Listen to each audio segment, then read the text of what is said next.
Hola, hola, familias, and bienvenidas. Welcome back to Tech and Tequila, the podcast where we talk about the tech you need, the systems you build, the business you grow, and of course, the lifestyle you're creating, all with a little corazon, a little strategy, and today, I'd like to say a little sparkle too. I'm your host, Kat Lopez Shelby, your techie chica, founder of Shelby Technology Solutions, a local voyager, of course, which is adjacent to hashtag your digital bliss or hashtag digital nomad. And today we are talking about something I think a lot of people have on their minds. I also think that a lot of people are like, I really want to do this. I'm not sure how. And that is, they want to start a membership, start a community, start a mastermind, start some digital spaces, or maybe they want to start something where they can meet in real life. And I want to tell you right now. So first off, this episode was entirely inspired from the cafecito I just had with Latinas in podcasting. And one of the topics we discussed is the fact that community is a verb, right? So I want you to keep that in mind throughout this entire episode. Yes, I'm going to talk about the tech. Yes, we're going to do a little bit of a tasting instead of a tequila segment because I wanted to make, put a little extra sparkle on it today. But when we are talking about community, whether that's an online community, a digital space that you're creating, I want you to think about a couple of things. Number one, community is not a logo. It's not a particular platform. It's not a course portal. It's not a fancy app with some beautiful branding. Community is a verb. Right now, a lot of people are asking, what platform should I use? Should I build on Circle? Should I use Skool? What about Kajabi? Mighty Networks, MemberUp, Slack. For some people, WhatsApp, Facebook, the list goes on and on. And listen, those are all valid questions that you need to think about when you are creating an online community. But sometimes we ask platform questions before we ask the people questions. So before we ask, what kind of experience are we trying to create? How do we want people to connect? What do we want them to do when they get there? What would make them come back? What would make them stay? What would make them feel like this is a place they belong? Because you can have the most bonita platform in all the world and still have a ghost town in there. So you want to think about the space that you're curating. And you can have a simpler setup with the right people, the right energy, the right rhythm, and the right leadership and build something that people actually want to be a part of. So today I want to talk about it. What it really means when I say community is a verb, how to think about choosing an online community platform. And I'm going to do a little comparison, and by, this is not the full plethora of everything out there. This is the options where I could get some actual feedback from people that I know, clients that I work with that utilize these platforms. But this is obviously not an expansive everything. We're covering every list. But I'm going to do a little bit of comparison with Circle, Skool, Kajabi, Mighty Networks, MemberUp, and Slack. But we're not going to do this like some dry software review. We are going to do this, of course, like we do it always on Tech and Tequila. Meaning what is actually good for, right? I really want to break down what do each of these platform sites, which works best for you? What kind of experience do each of these create? And what matters if you are trying to build a real community instead of just another login somebody has to remember? Good Lord, as if we need, ay Dios mío, one more login. No. But yeah, so let's get into it. When I say community is a verb, what I truly mean is community is something you practice. It is not something you just launch and leave. It is not something where you just facilitate. What it is something that you're going to nurture, you're going to protect, something that you're going to have an idea of what the model is, and something you invite people into over and over again. A lot of people think if they create a membership, they upload content, post a welcome message, and open the doors, they've built a community. Well, I hate to break the news to you. No, that is not. You've built a container. And sometimes people use a container as the idea for something that they're doing, right? But what your goal is you are building a community, right? So let's talk about that. You're building connections, right? And you want to think the platform is not the same thing as, okay, I have made this somewhere people belong. The login is not the same thing as trust. That part comes from whatever you decide to build in whatever platform you decide. That part comes from consistency, leadership, conversion, shared wins, real questions, accountability, encouragement, and people truly feeling seen. So let me say this as plain as I can. No platform can save a community that has no pulse. And I want you to think about that for a minute, because I know people that have thriving communities on Slack, which, by the way, is not a platform that was technically built to have like this huge community. It was built more as somewhere for you to work out of. I know people that have communities or Facebook groups, which they use as a community on Facebook, So you want to think about, what are the questions that people need to know? When they are part of this community, they need to know, why are they there? They need to know how to engage. They need to know what is the rhythm that you're going to have. And, like I said, today's episode is inspired, of course, by a community I'm a part of that I highly recommend that if you're not a part of, you join today, called Latinas in Podcasting. And a couple of things about that. Number one, you do not have to be a podcaster to join. And number two, you do not have to be a Latina to join. We love the allies. We love all the allies, but it's a great free community. Highly recommend. And of course, I said all that and forgot exactly where I was, but alas. So things that you want people to understand in whatever community you build, is there a rhythm, right? So I know in my Latinas in Podcasting that we have co-working sessions twice a month.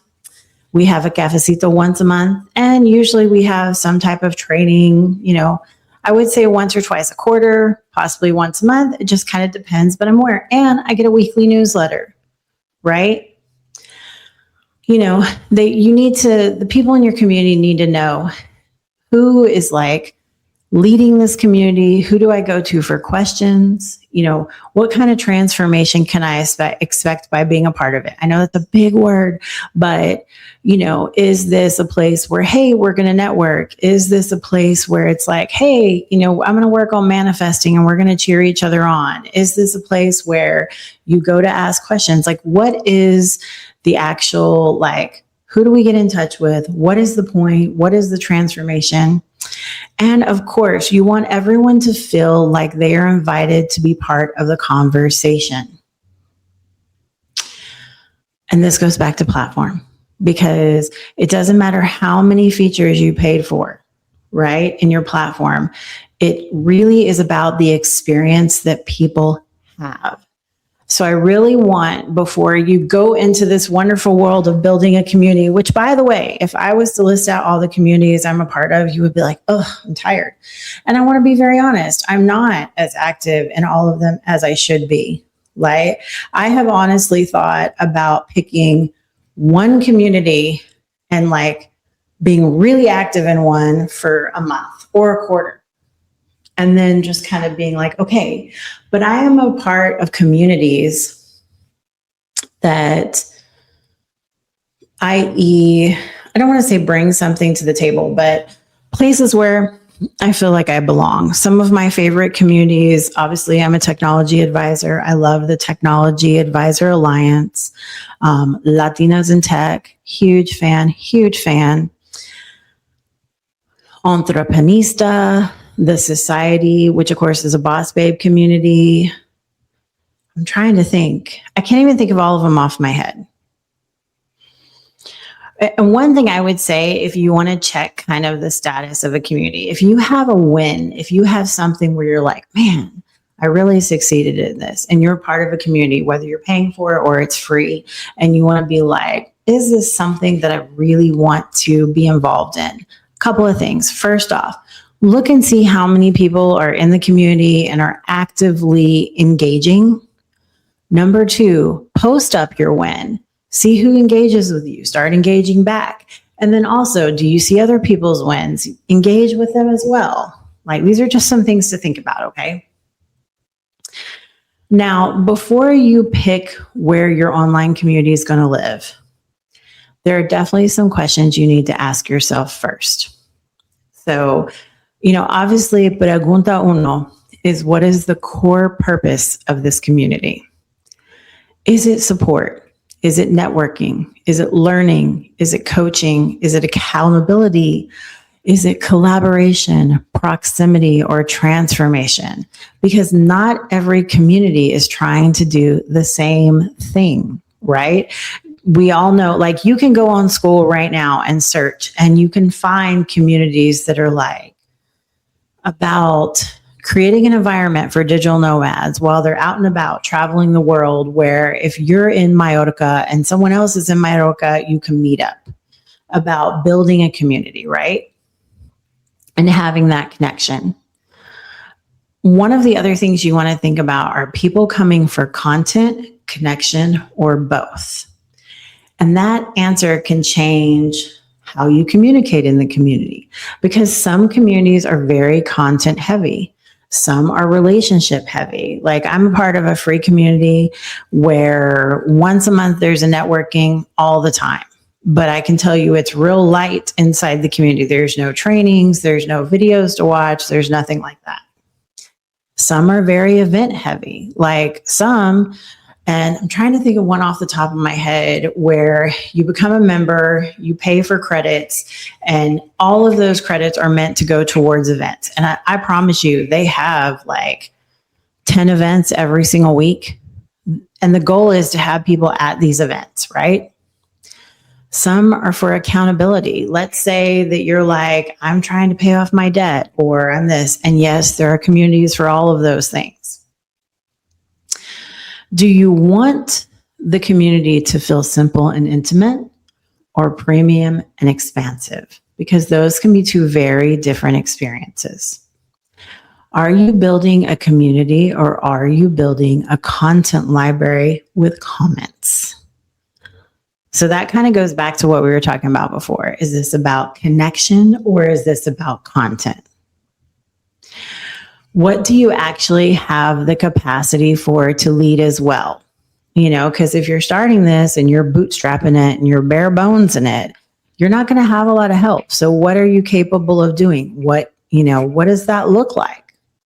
Another thing to add on to that is, when you think about like the capacity to lead, the best platform is not always the one with the most features, right? Sometimes it's the one you can actually use consistently and clearly. And as somebody in tech, I can tell you right now, sometimes simple and knowing how to use it is the best answer, right? Because it's really going to matter. I just talked about bootstrapping it. Let's say you are the person that is going to make this community go. You're going to need to know how to troubleshoot things. You're going to need to know how to upload things. You're going to need to know how to do all the things. So think about that. Because your tech should support the experience. It should not overwhelm people, right? Now, I said this is Tech and Tequila. So, of course, we've covered, things to think about when you're starting a community online. But I would be remiss if I don't